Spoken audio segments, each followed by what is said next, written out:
here we have some compressed disc here in the lumbar spine, concavity on the right side here. Also something that's interesting in this particular case is on the left side, the psoas muscle that attaches to the front of the lumbar down here to the femur, that's got some tension in there, so we do a little active release technique, a little soft tissue work on that to help loosen that up.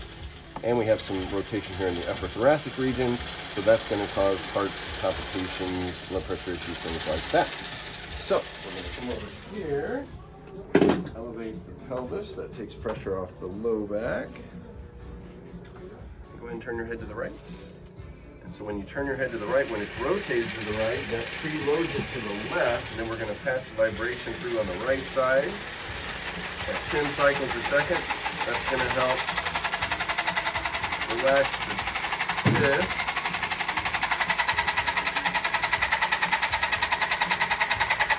Good. Come down here to where it curves in on this right side here. Same thing, so you're feeling on the opposite side, waiting for the muscle tone to change. That indicates that that's enough vibration. And there it goes right there. And we derotate that. Then you're going to go straight down. There you go. Now we're going to flex the legs down. That's going to force fluid and nutrients into the disc.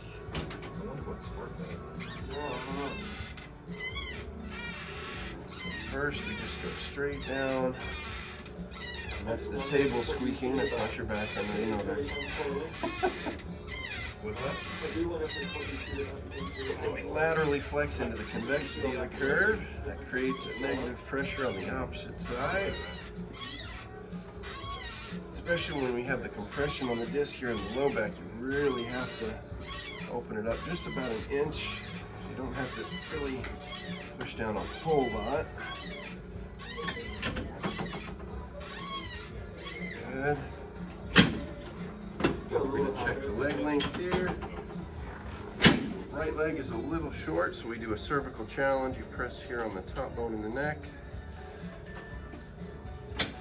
That corrects it. That's because we have mechanoreceptors that run along either side of the spine here, and if there's pressure on the nerves here, the mechanoreceptors don't fire correctly. That tilts the pelvis and that throws off the leg length.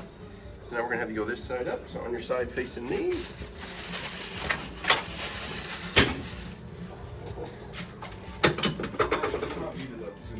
Here, this part first, contacting right on L4, straight down.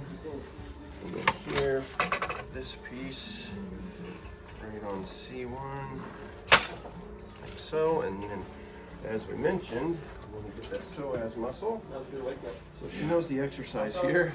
So we just reach up over the head, and I'm just contacting right on that psoas and going inferior to superior on it. Extending the leg, you can even drop it down past the table a little bit. That just helps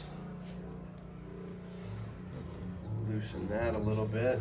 And we're focusing on the pressure on the nerves that cause the muscles to be tight, but sometimes you get some adhesions in the fascia of the muscle, which is the membrane around the muscle, and it helps to break that up. So now go on your side facing me. This is going to be down on the sacrum. Go right on your back.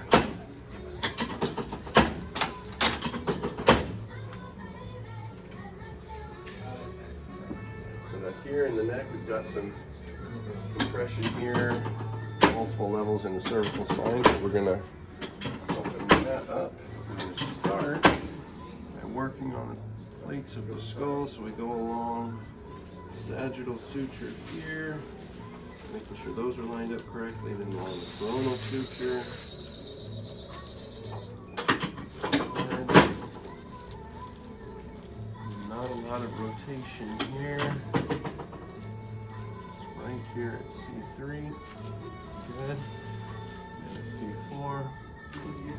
Good. Yeah. A little traction. You have an old injury on the left wrist.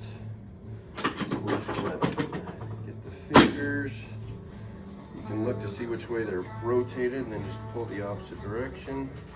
And with the wrist, you don't do any major snapping or popping. You're just contacting the radius and the ulna and just kind of tracking out a little bit. Get the shoulder. Good.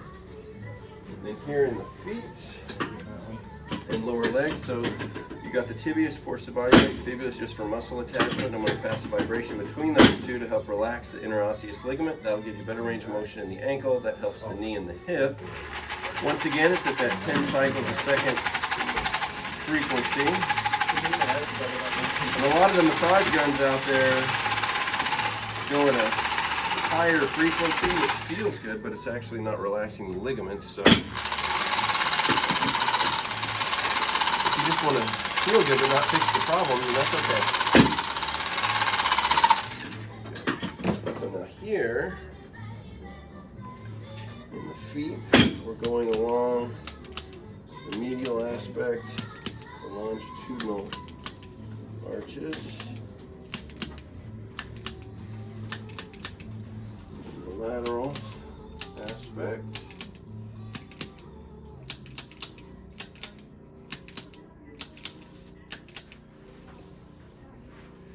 Get the ankle joint here.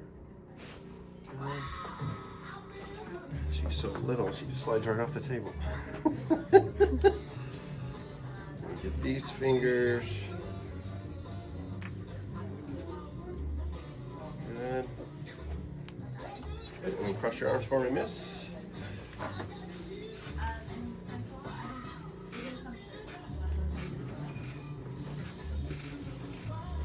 Perfect. And there you go. She's perfect.